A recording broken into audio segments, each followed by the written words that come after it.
Jonsson School, and we have student interns here. They are going to give some awesome insights and insider perspective on their internships.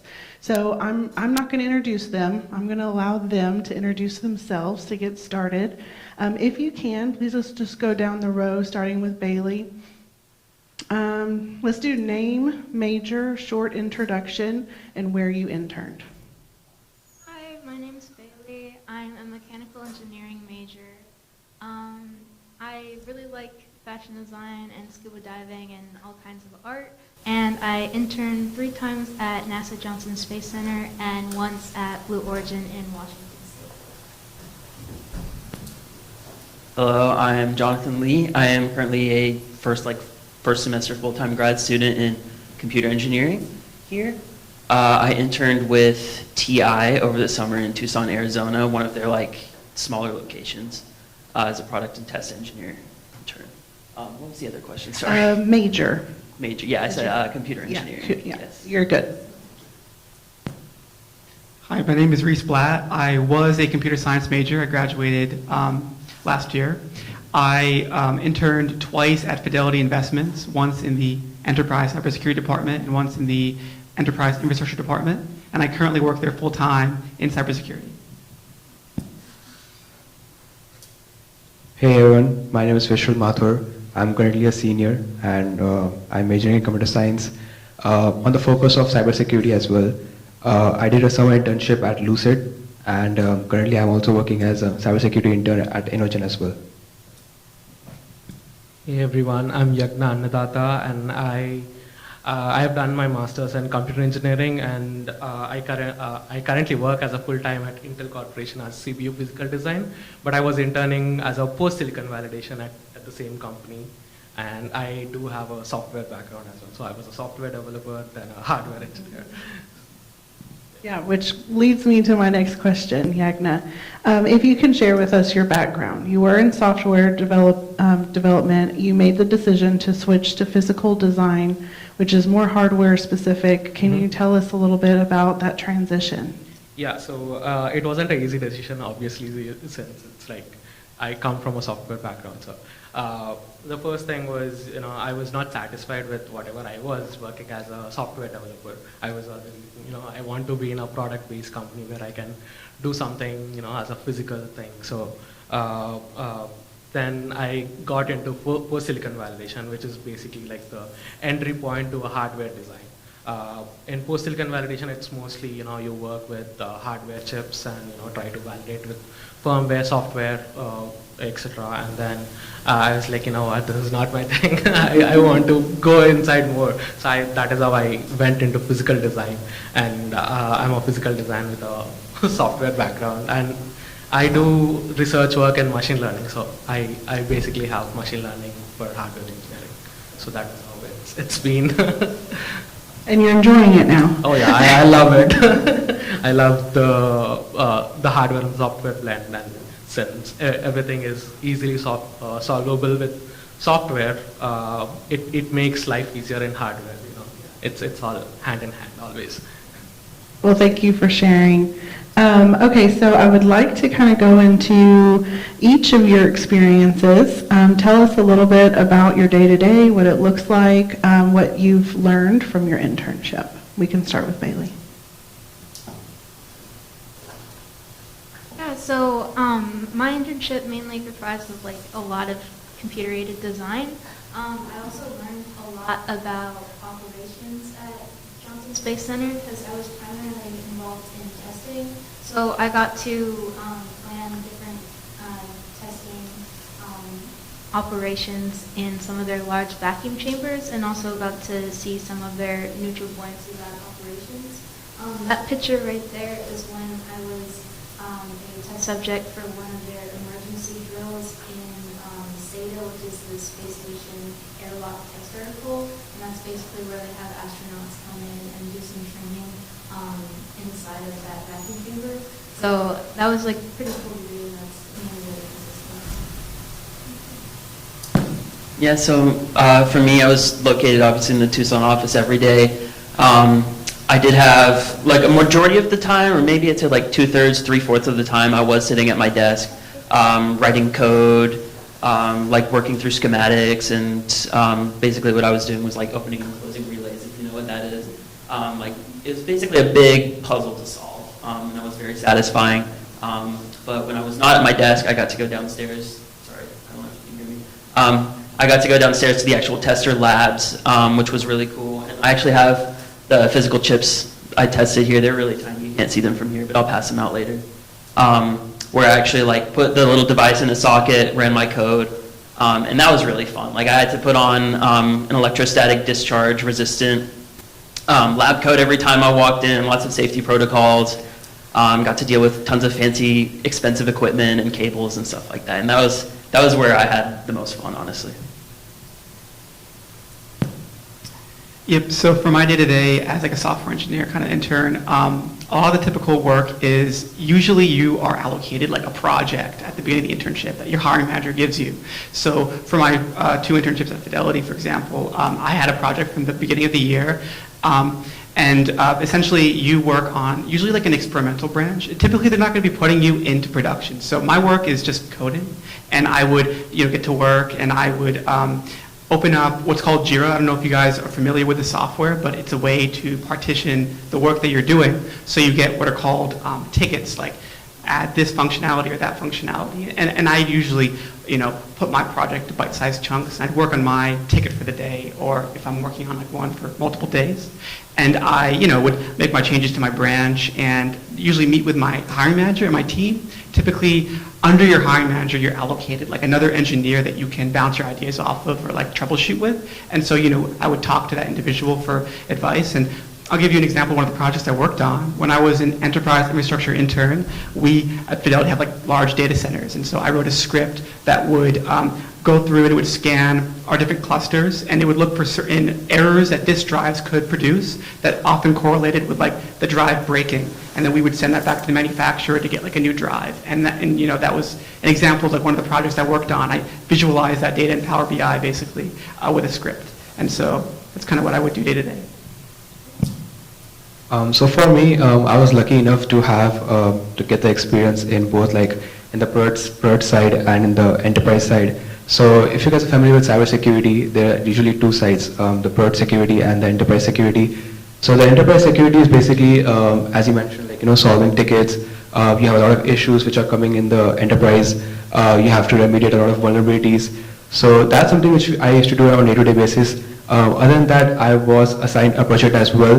That was like a product-based project in which, if you guys are familiar with the company, Lucid, it's like an automotive company, and they have to send a lot of upgrades or updates for the vehicle over the air. So there's a lot of chances for cyber breaches and cyber attacks during those updates. So that's something like I was assigned, like I had to like code review, I had to make sure there's no vulnerabilities in the code so that there's no cyber attack or cyber breaches during those whole process. So yeah, so it's been like a lovely experience. There's a lot of segments in security. There's cloud security, network security. It just keeps going on. So, so basically, like getting my hands dirty in every segment of security was very fortunate for me. Yeah. Thank you. Yeah, so as of me, since I said I was in post-silicon validation, so I was in lab 24/7. So it was all fun and games. Like we used to test unreleased chips which are going to hit the market like in a year or 2. So we used to get those silicons, we used to put them in motherboards, and we used to have external graphic cards. We used to play games, and it was all like everyday work used to be a lot of fun. As my full time, it's a less fun thing than what my internship was, because I'm in design now. So I basically design all the you basically ask what's the speed of your CPU RAM, and you say something like 2.4 gigahertz, 3.2 gigahertz, and then I basically deal with that. So I basically physically design that. So it's all interesting as well. And I introduce machine learning to these concepts, and we do automation for. In post silicon, I was trying to do automation. Basically, plug in. You have to plug in some kind of USB storage devices or Type C devices, and you have to test how they are functioning with the software and the hardware. So we were trying to automate that, so that they do it for 10,000 cycles. And we used to play games, as I said. So we used to automate that as well. Like we don't play them like on an everyday basis. We just automate that and try the system to play on its own. So it's something like that. Very good. Y'all are busy, by the way. And most of y'all are still students, correct? Okay, and Reese, you have just graduated, right? Yes. And I did want to ask, let's kind of transition a little bit and go into the recruiting side. Reese, you were actually recruited from Fidelity. Share with us your strategies on how you were recruited. And then we'll go around and kind of get each of y'all's experience on the recruitment process. Of course. So I was reached out to by a recruiter from Fidelity by LinkedIn, and that essentially fast-tracked me to an interview with the hiring manager, and then ultimately an internship, which turned into a full-time job, which is very, very nice. And I think that it's juxtaposed to a lot of the methods of like applying manually, which is also very beneficial. But I think that there are a couple strategies that you can employ really to be able to have favorable outcomes in your application process, and maybe even being approached by a recruiter directly. So for example, I'm a really big proponent for club involvement. When I was in school, I was in a lot of clubs, and I felt like that gave me a big leg up. I will say, in regards to being approached by the recruiter, the inception of that was I was at the time in the cybersecurity club as the vice president, and that on my LinkedIn account, I believe, is what she was able to find and what ultimately led her to messaging me, which was very nice. But to get more specific on how you can accomplish a similar thing, I will say a lot of these clubs will host events, like this kind of event, or a speaker event, and they will take sponsorship usually, or at the very least be partnered with a company. And in order to carry this out, usually students are interacting with the hiring managers, or oftentimes the actual recruiters themselves, to orchestrate these events, to obtain funding for these events. A great example of that is Hack UTD. I was part of Hack UTD when I was a freshman, and they invested so much money for that event. I mean, I don't know the number today, but it's a huge amount. And of course, every year they have dozens of huge sponsorships. And you have to understand, this isn't being carried out by faculty, it's carried out by students, like yourselves, and their officers, And this is the big kind of difference, because as a student, when you are an officer, say in Hack UTD or in WeHack or something of that nature that takes a lot of sponsorship, you are interacting directly with the recruiters. You're almost they're temporary coworker for a couple months while you're setting up this event, because it's a pretty big job. And I think that gives you a huge leg up, because you are not just a nameless face, or even someone who's trying to reach out arbitrarily, a cold outreach. You're someone who they're working with closely, who's seen as maybe reliable, maybe pretty competent to do this in addition to your studies. And that is a huge leg up. If you look at the officers for WeHack or for Hack UTD, it's not really a coincidence that that demographic of people tends to have really, really good internships, almost all of them sometimes. When I was there, almost all of them had really good jobs. And I think that it's correlated to these connections that they make in the club. So those are some good examples, and I think having that experience is a great way to get noticed, and it's a great way to get this opportunity to come knocking for you, basically, as opposed to you applying yourself. But you should still obviously apply as well. So. That's great advice. And by the way, I have not coerced them into saying anything. Okay, who else wants to share? I would like to kind of add on to that. I will say, just put all your club activities on your resume, join as many clubs as you can, do all the leadership events. People notice that stuff, even if it's not super impactful to you, but it's just nice to have something on there, set yourself apart. But that's basically how I got my internship. I was just talking to some guy from TI after his talk in this exact room, TI Auditorium of all places too. It's so fitting, and that's how I landed it. So just make those connections, just go stay after the talks and just talk to people. And now you're here. And now I'm here. I literally would have had no idea I would be here a year ago. It's kind of surreal still. So, and I'll kind of speak more on that later and how I think we actually got to it. But I just wanted to add on that all the you're not you can just be with the rest of the crowd and kind of just apply online and just hope something works out. But if you want to set yourself apart, go to these kind of events, go to all the talks with TI industry, when there's industry sponsors here, take advantage of it. That's exactly why they're here, I feel or a big reason. Yes, they're might be getting money from the school, or maybe they're donating money to the school or whatever, but like, you can take advantage of it. And I'd like to add on to that a little bit. So I'm a little like different. How I got my first internship is I applied online along with everyone else. But the main thing that differentiated me is because the first internship I got was in space engineering, and I wrote on it that I had done like fashion design in high school and had a lot of like garment experience. So that's kind of what set me apart from everyone else. So when you're applying to these big opportunities of big companies with a lot of other people who are competing with you as well, if you have anything that like really sets you apart, 100% put that on there. And I also found that some of my other intern friends, they got their internships from just like cold emailing people at NASA. Like people at NASA are really, really nice. And if like you email them and like they're not like the recruiter, sometimes they'll like forward on your email to the mentor for that project. So I definitely recommend doing that. And or even if like you know like an intern, know anyone like who's even closely related to it at all, like just asking them. Like one of my intern friends, she got her internship because she met someone inside a Valorant lobby. So all sorts of ways. So anyone else? Yeah, so if you guys heard them like really carefully, they all started early. They started building those relationships in freshman year and sophomore year. They were attending events since like a long time. So that's how you build a relationship with recruiters, with company professionals who come here. They all are coming here to basically hire you. They just want to know like which one of you is the most interested in joining their company. So it's very important to emphasize that, share your interest with the company. Always be prepared in these kind of events. Like don't come like empty-handed. Show them like how you can provide potential to this company, how you can help them succeed. So that's really important. And when they say that network is your net worth, that's actually true. Like if you would notice, one internship pops up, 1,000 people apply to it. Like now how will you stand out from it? Like, and then if you get shortlisted into it, a referral would definitely help you out.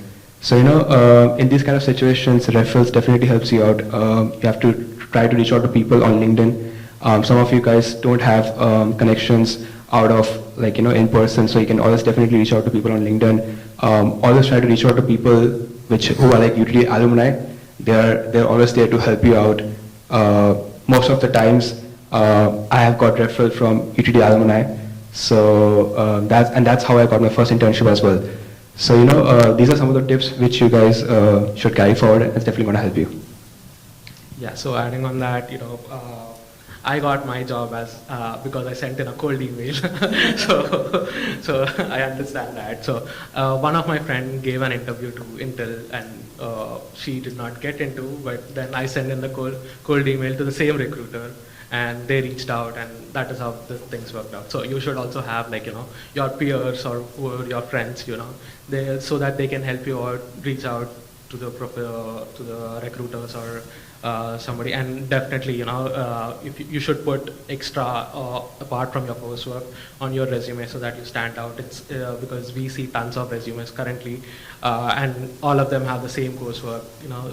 The one thing that we generally notice is what's something different from coursework that this person has done or this person has did. So we basically look and evaluate that particular person on how adaptable he is, how fast he can learn, and how quickly he can be an asset to the company. So those are the three major things that every company looks for, and it doesn't matter what background you come from or how much work you have done on the same factor. It's mostly what you will be learning and how you will be adapting to the work culture. So that is the main thing that everybody else looks for. So be prepared for that. It's not about your technical stuff that is generally there. It's mostly your personal skills that generally stand out. Great point. And it really sounds like you guys, it's more than a degree these days, right? You're starting the recruitment process early. You're networking as much as you possibly can. You're applying. I don't know how many times you guys have applied, but I'm sure it's a lot. So that's really good. Jonathan, did you have something? Yeah, I did want to just add one more thing. I just wanted to say, like, I applied to digital IC design for TI. I believe it was like my first semester of the junior year. I did get an interview then. I talked to someone at the career fair, but I didn't get the job. And like, you can just keep trying. Like, I tried 1 year later. I wasn't ready yet. I learned a lot, like, through the Jonsson Career Center. They helped me with, like, interview and resume prep and stuff like that. Yeah, I've gotten some help. His picture's on our wall, too. I think I'm a little famous. So, like, I will just say, like, it's just a normal thing. Like, just keep applying. Like, it might be difficult sometimes, but I just tried again a year later, and, like, here I am again. Awesome. Okay, so I want to take just a pause. I have more questions, but I do want the audience to ask some questions. If y'all have anything, does anyone have a question while we're going?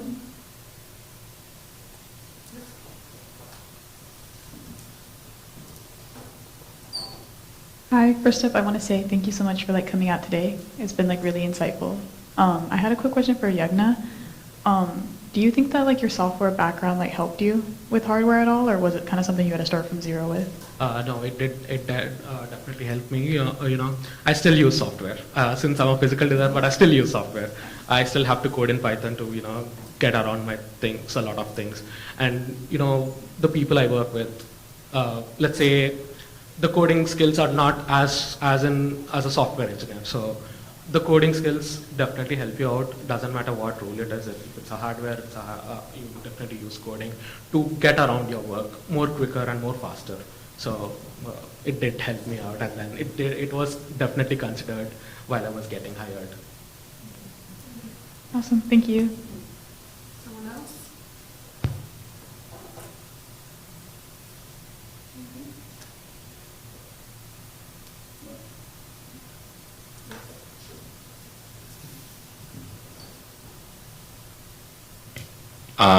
Just for anybody, but basically I came here because I saw you work for NASA. I'm looking for space aeronautics specifically. And I'm just curious, when you did internships, was it only in the summer, or were you proactive, like, let me get in the spring or get my foot in the door as soon as possible? I would definitely recommend applying in the spring and fall because there's a lot less applicants. When I got my first internship, that was during the spring semester. I think it was 2020 or spring. So I definitely recommend applying. Thank you.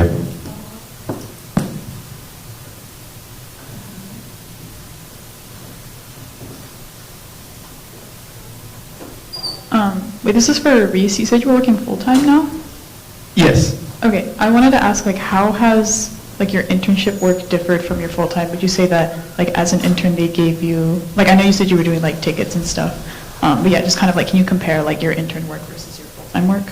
Yeah, so as an intern, you're only going to be there for 10, 12, maybe 14 weeks, so you're a very transient employee. So they're not going to give you work in production or work that's critical to the squad.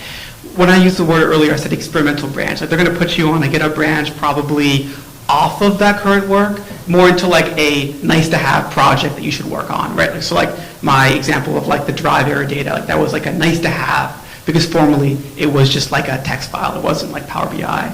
And yeah, so the work as an intern is very much more of a project that they would like to have in the company. But when you're actually a full-time employee, the work that you have to do is a lot more in the day-to-day critical work, that actually helps move the business forward. So you're working on the current initiatives, whether it be to add new functionality to the code or to fix a bug if you're maybe on call or something. So the work is, I would say, more specific to the day-to-day functionality of whatever squad that you're working on. Whereas an intern, the stakes are a lot lower. The project you're working on, if you completely aren't able to even do it, it's no loss on their end. They just wouldn't give you maybe a return offer, but whatever, that's already accounted for. Whereas a full-time employee, you have a lot more, I would say, strong expectations for what you're supposed to be kind of doing for them, on the squad. So yeah, it's very different work, and there are more stakes for sure, but they help you through it, so it's very nice. Awesome, thank you. Just to add on that, so as internship, you also have POC kind of projects, which is like a proof of concept. So that's something which it's not directly affected to the company, but if you are really successful or if you're able to accomplish that project, it's going to help the company a lot. So it's usually those kind of projects. And once you're full-time, then you have like day-to-day tasks.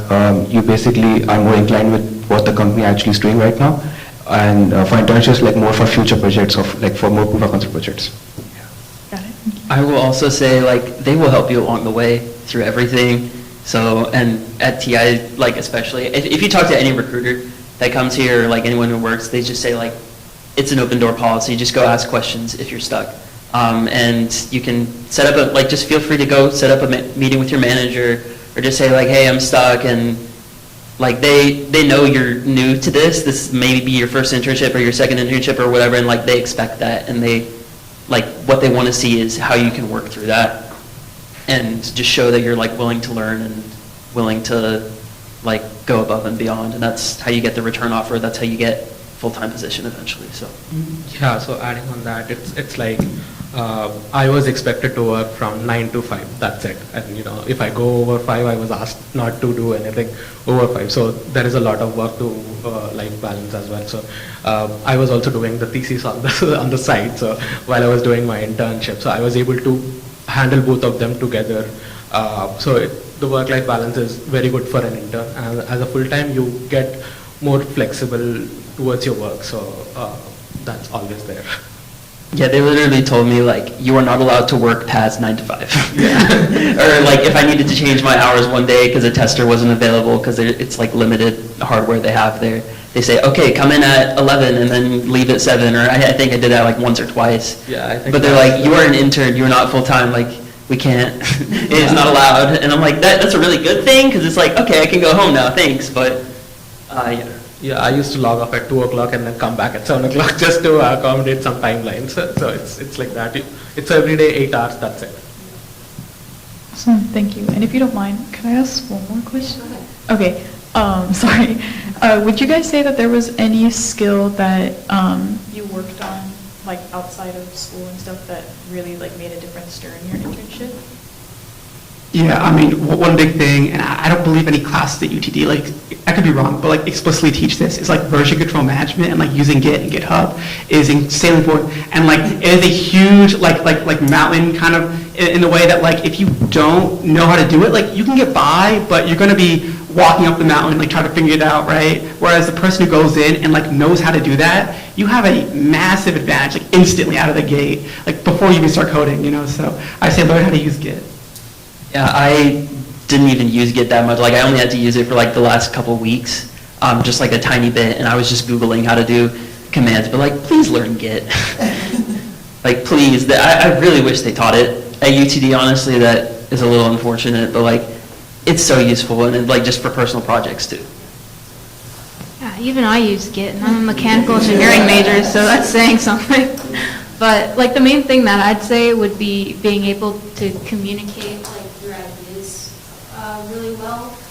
Like, 'cause when you're in like a technical field or something, you're gonna have to like, when you're coming up with ideas, you're gonna have to explain it to like people from all different backgrounds, which isn't really prevalent in like a lot of majors. So being able to do that is really good. For everyone who's worrying about Git, I guess they have started now incorporating it in the software engineering class 2336. So that's where they will like show you the fundamentals of GitHub, how you can set up a repo, what is branch, how to merge, everything.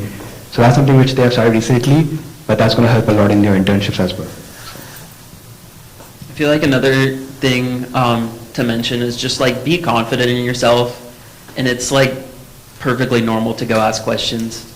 Like, just show that you're interested in asking questions and like you want to be of help. Don't stay stuck is the advice that I got, because that's not going to be good for you. That's not, like, at the end of the day, it's not good for the company, obviously, but like that's what's most important, I'd say, is your experience as an intern or full-time or whatever. But just like, do not stay stuck. Go try to learn as much as you can.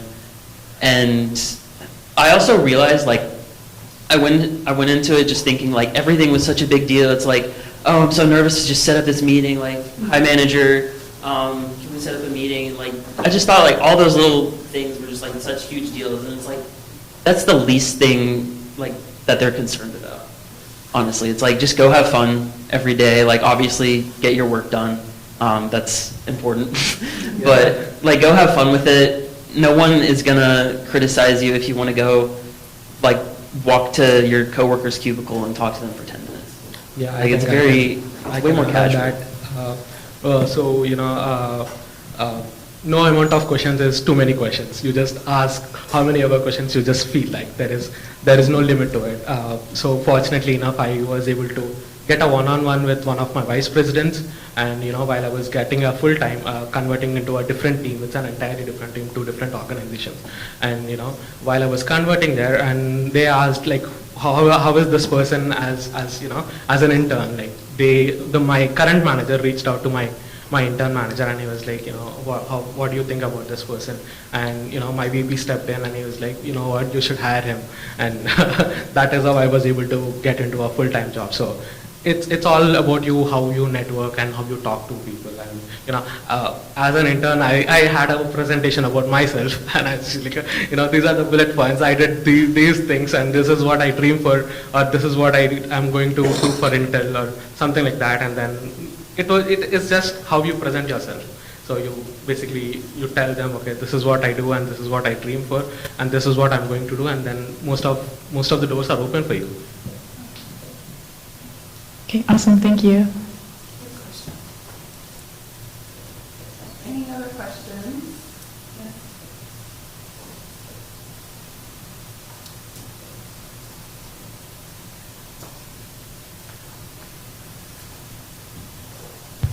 Hi, I'm Sylvester, and I had a couple questions regarding like y'all taking like courses in the summer at the same time as doing an internship. Do you guys have any like experience with that kind of stuff, or like how did y'all manage that kind of idea?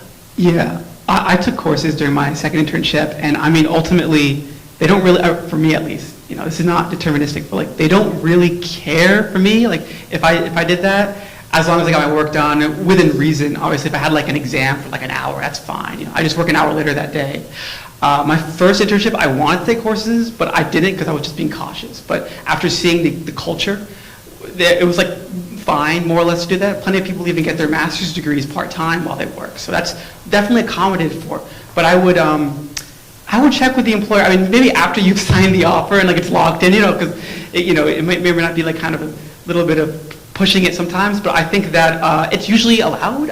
It was fine with us. So.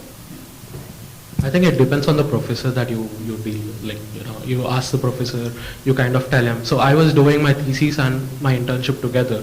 So my professor was open enough to, let me do my thesis, do my research work, and even my company, like whatever manager and my team lead were open enough to, if you have to study, you can go and study. So it's more it's an open thing that you can tell them that you have so and so exam coming up, or you have to prepare for something, and they'll let you go.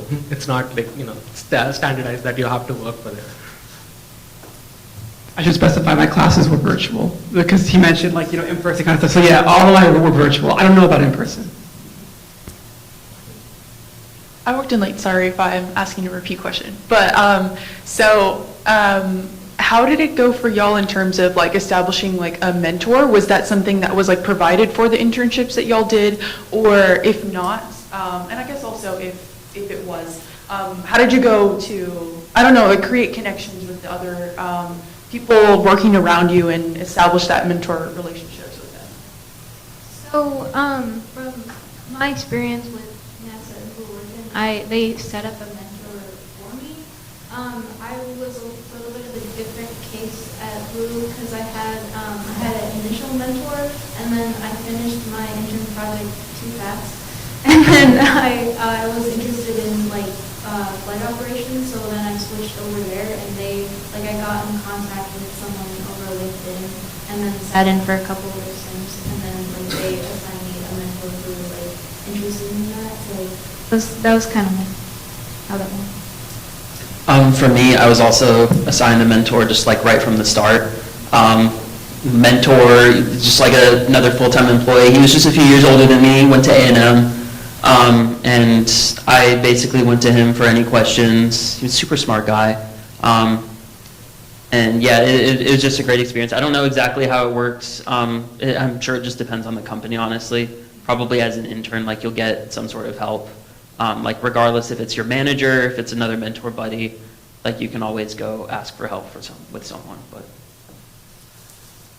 Yeah, so the same for me. I was in my internships and also full-time, like allocated a mentor, someone to kind of bounce my ideas off of. I noted that earlier. I think your manager, as a rule of thumb, is like probably going to be far too busy. I mean, like they probably have at least like 6 to 20 whatever people reporting to them, so it's like they can't really take that time. But certainly like an on-level engineer, maybe a senior engineer could take the time to help you if what you're working on is like in their domain, right? So yeah, I was given a mentor, and that was kind of the person to bug with like my questions and stuff. Whereas the manager was more of like a weekly kind of meeting, So. I mean, yeah, like usually, like all the companies would assign you a mentor from the start itself.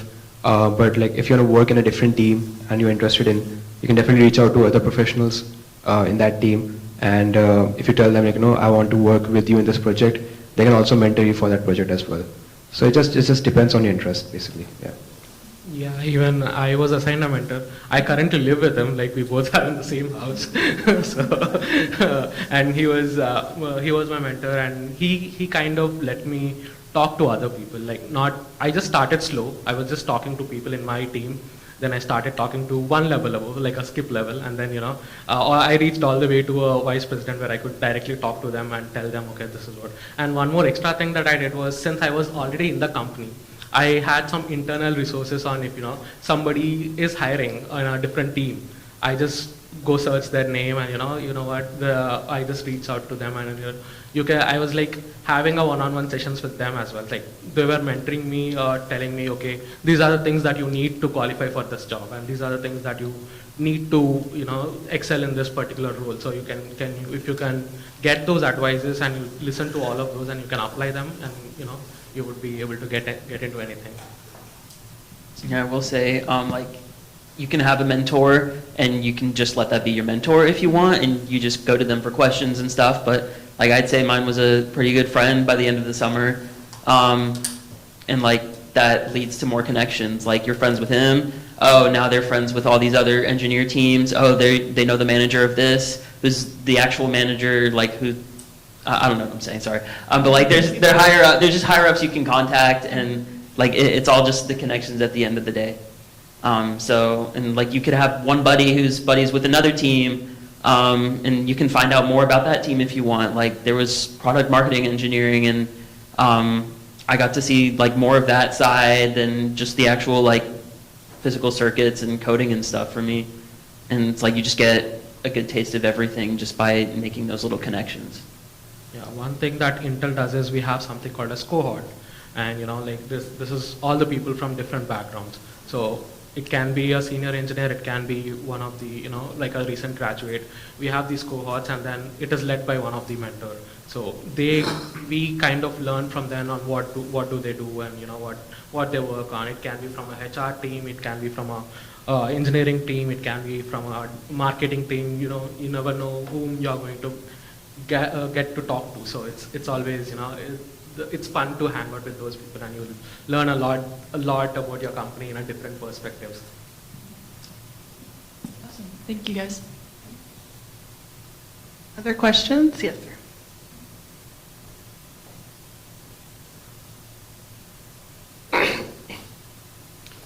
Do you think it's easier to get an internship if you have a reliable mode of transportation, like a car? Yes, I mean, yeah, it's definitely pretty important. Like, one of the questions the hiring manager will ask you on the phone screening before, like any technical interview usually is like, hey, we're located here, like, can you do that? And then, I mean, if you say no, like that kind of ends the conversation. So I would say it's important. What some people do though is like, I mean, just say yes, like whatever, and like just do the interview and see where it is. And sometimes you can like live really close to the campus. I mean, there's apartments around, my work's campus, like not in the campus obviously, but like within walking distance, reasonably speaking. And you could make that happen, right, without a car. But it is more challenging. So I had to move 2,000 miles, man. So I come from Oregon now, so I live in Oregon. So I had to move to Oregon, to get an internship. So I made that move, and I'm happy there. For me, I had to, so I personally like prefer Dallas, obviously, because I'm from here. I live in Frisco. And I applied a little late in March when I met the engineer who got me the referral.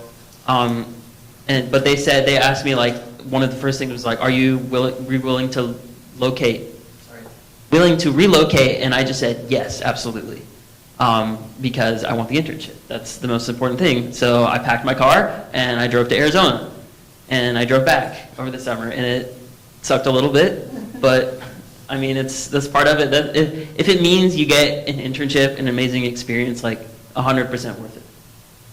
Yeah, I mean, they would usually ask you to, if you're fine with relocation and everything, and always answer yes to that question. Because if you say no, then that basically means that you're not interested to go there, or you don't relocate there or anything. So always say yes to that question. I was fortunate that I was working with an automotive company, Lucid. So we got like some offers for rental cars, and that made our whole like the cost to rent a car 50% discount. So in those situations it also helps, but always say yes to that question for relocation. TI did give like some discounted rate for a rental car. I knew some interns coming from Florida, and there's no way they're going to drive from Florida to Arizona. That's like twice the drive from Texas to Arizona, and that was already 14, 15 hours without stops. So like companies will hopefully provide a means of transportation if they really want you, or just an easy way, and like you can deduct that from your pay or something. But I was assisted with moving. Like I was given some lump sum to change states, so it was pretty easier for me to change states, and they were also helping me to find the housing there, and to continue my work for whatever time I'm gonna be there.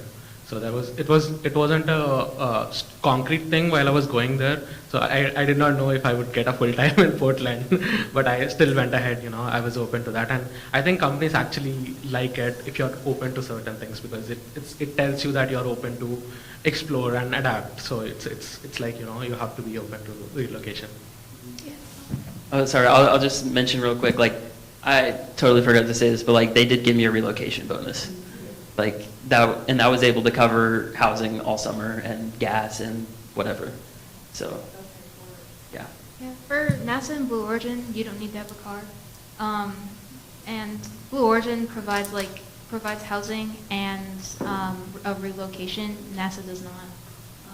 But I had like some friends that did not have cars, and one would just walk and came covered in sweat.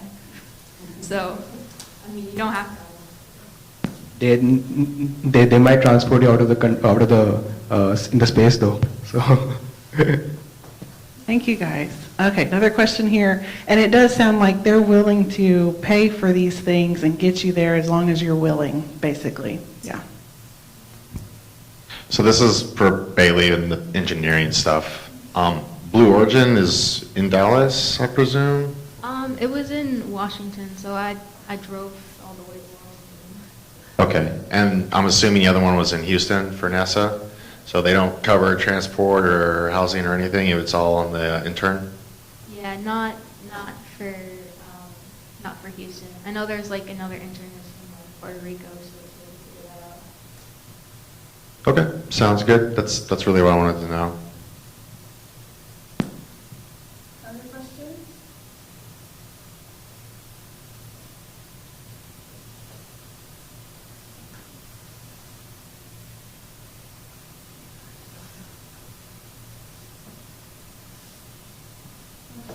We're close to wrapping up, and I want to allow you guys time to network. Any final advice, final words, anything for the students that they need to know? Yeah, I mean, when it comes to applying, and I talked a bit about like, networking, but like, I'll get more broad for a second, but like the ultimate like formula to like success here is two things. It's having a well-made resume, and be very precise with that, like check online ATS checkers and talk to the career center, that kind of thing. But also what's equally important is applying early, like really early. Like the minute that an internship opens up for some really popular ones, like I'll say Capital One is a great example, that pipeline probably fills up in a couple of days. Like if you apply a week after it opens, and you apply and your resume is good, and you do the code signal or whatever they have, like the automated one, and you get like 100% on it, I've seen people just get auto-rejected because the pipeline's full. Happens all the time. It's very discouraging. So if you ensure that you're applying like as it's dropping, that is huge. I mean, that's almost equivalent to like usually guaranteeing that at least like a recruiter will look at your resume, you know, which is extremely powerful. So I think that's a thing to keep in mind. My final note is if you're really looking to get an internship at NASA, I'd say like definitely like full emailing. It will put you like at the top of the list, and they'll actually like check out your stuff, which is really good. If you find an internship like that you want from NASA online, like definitely apply like as soon as it's posted, because sometimes they fill up before like the application deadline. And also you can do some like internet sleuthing by yourself. Like if you have like each position, you could probably find a way to determine what team that's on, and then like find out who it is. Like sometimes like most of the time people's like NASA Gmail account will be their first name, middle initial, first name dot middle initial dot last name at nasa.gov. Honestly, like just like email them. Insider information. Yeah, it's the same thing for Intel as well. It's first name dot last name @intel.com. So you can actually look up for the people, and then you can hit them emails, and cold emails definitely work. I am a prime example of the cold email. So I have sent a bunch of cold emails, and I have the same template. I've used the same template. The one thing was making sure your resume doesn't have any spelling mistakes and any spacing issues. That's very important, because people are trying to find a reason to reject you, and you have to be very stringent on on your resume, because that is the main thing that everybody is going to look at. And if they see any spelling mistake, it's out of the door. So make sure your resume is up to the mark, and ATS, everything is a secondary case. So that is the first thing that I would say, making sure your resume is tailored enough for the job. As you mentioned, like tailoring your resume actually helps. So what I believe is in quality applying over mass applying. I believe if they see like, oh, this resume is actually tailored to this position, this person has previous experience or the required skill set, they're gonna lean towards you for sure. So focus more on quality applying, tailor your resume, try to get a referral, as I told you before, reach out to UTD alumni, they would for sure at least talk to you, or sometimes they even connect you with the hiring manager. So that's really good. And nonetheless, they'll give you a referral for sure. So that's gonna make you stand out in the whole application pool, and that's gonna get you that job. I will just say, like, final words of advice, like, just talk to as many people as you can, take advantage of all the events that happen here.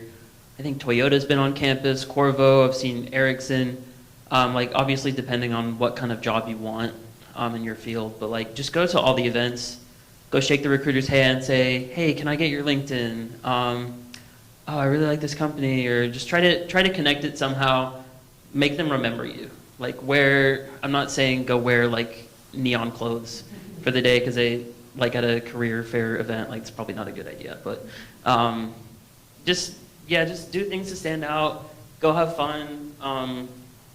I realized like I've just been taking it too seriously and like having so much anxiety about it, and it's like, this is just a normal thing that everyone does. Just don't overthink it, honestly. Great job, guys and gals. Thank you guys so much for coming, and it means a lot, I think, to us and even the students that are watching. So we appreciate your time. Some of them actually just clocked out of their internship to come over here, so we appreciate that. We are going to do networking in the hallway until the food. We have fondue, cheese, and chocolate and snacks. Get to know each other. If there's questions that you have for the panelists that you weren't able to ask, you can follow up and ask those now. Okay, thank you guys. Thank you for having us.